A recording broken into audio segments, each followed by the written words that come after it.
Assalamualaikum warahmatullahi wabarakatuh. Saya Dewi Rahmatullah dengan NIM 2306-1043 kelas 3C. Saya akan mempresentasikan yang prestasi dan akibatnya dalam hukum perjanjian.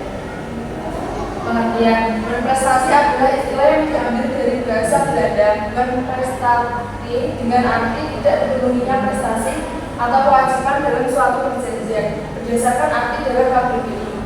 Berprestasi adalah keadaan salah satu pihak atau biasanya perjanjian berprestasi buruk karena kelalaian. Dalam hukum, berprestasi berarti kegagalan dalam memenuhi prestasi yang sudah ditetapkan. Prestasi merupakan suatu hal yang dapat dituntut. Dalam sebuah perjanjian, umumnya ada satu pihak yang menuntut prestasi kepada pihak lain. Contohnya, kreditur menuntut prestasi kepada debiturnya. Berdasarkan pasal 1234 KUH Perdata, prestasi yang dituntut umumnya berupa tiga hal, yakni memberikan sesuatu, berbuat sesuatu, dan untuk tidak berbuat sesuatu. Seperti yang sudah disebutkan, kegagalan dalam memenuhi prestasi disebut berprestasi. Kemudian ketentuan atau dasar hukum berprestasi dimuat dalam KUH Perdata. Berprestasi sebagaimana diterangkan pasal 1238 KUH Perdata adalah kondisi di mana debitur dinyatakan lalai dengan surat perintah atau dengan akta sejenis itu, atau berdasarkan kekuatan dari perikatan sendiri, yaitu bila perikatan ini mengakibatkan debitur harus dianggap lalai dengan lewatnya waktu yang berkenaan. Terkait unsur berprestasi, seperti dalam hukum perjanjian menerangkan 4 unsur dalam berprestasi. 1. Tidak melakukan apa yang disanggupi atau tidak melakukan apa yang dijanjikan. Yang kedua, melakukan apa yang dijanjikan tetapi tidak sebagaimana yang dijanjikan. Yang ketiga, melakukan apa yang dijanjikan tetapi terlambat. Yang keempat, melakukan sesuatu yang menurut perjanjian tidak boleh dilakukan. Akibat dan prestasi. Bila melakukan prestasi, pihak yang lalai harus memberikan penggantian berupa biaya, kerugian, dan bunga.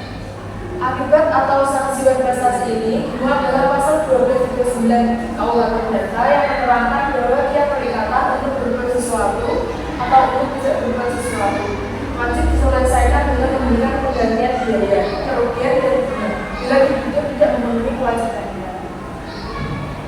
Penggantian biaya merupakan ganti dari ongkos atau uang yang telah dikeluarkan oleh salah satu pihak. Kemudian yang dimaksud dengan penggantian rugi adalah penggantian akan kerugian yang telah ditimbulkan dari kelalaian pihak berprestasi. Selanjutnya terkait bunga, C1 dalam hukum perikatan menerangkan bahwa bunga dapat diklasifikasikan menjadi 3 jenis,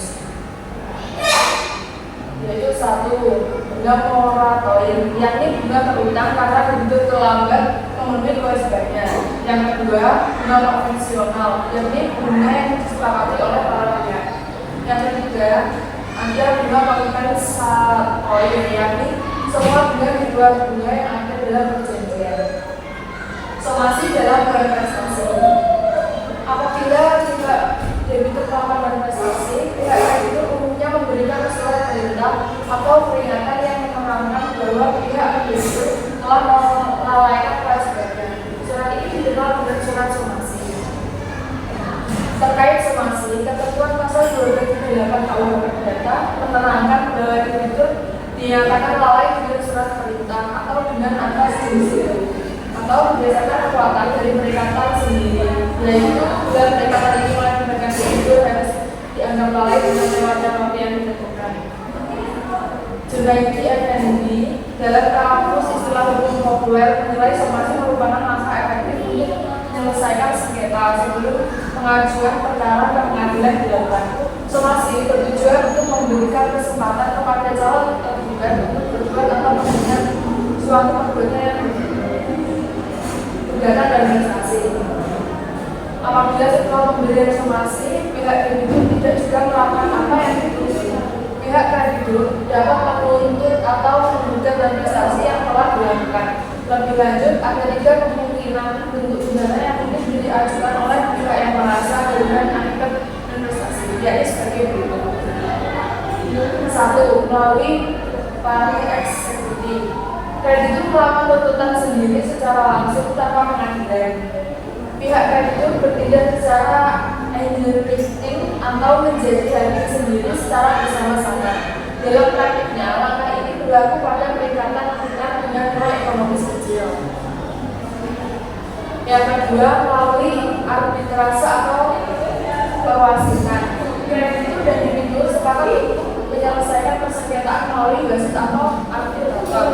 Saat arbitrator memutuskan sengketa tersebut, baik kreditur dan debitur harus tunduk pada putusan. Kendati putusan tersebut merugikan atau menguntungkan salah satu pihak, keduanya wajib menaatinya. Yang ketiga, melalui eksekutif. Penyelesaian sengketa antara kreditur dan debitur melalui hakim di pengadilan. Umumnya langkah ini diambil saat masalah yang dipersengketakan cukup besar dan nilai ekonomisnya tinggi, atau di antara pihak kreditur dan debitur tidak ada penyelesaian sengketa meski cara karakter eksekutif telah dilakukan. Sekian dari saya. Terima kasih. Apakah ada yang perlu ditanyakan? Bila tidak, akan saya tutup. Terima kasih. Bila ada salah, mohon maaf. Terima kasih. Wassalamualaikum warahmatullahi wabarakatuh.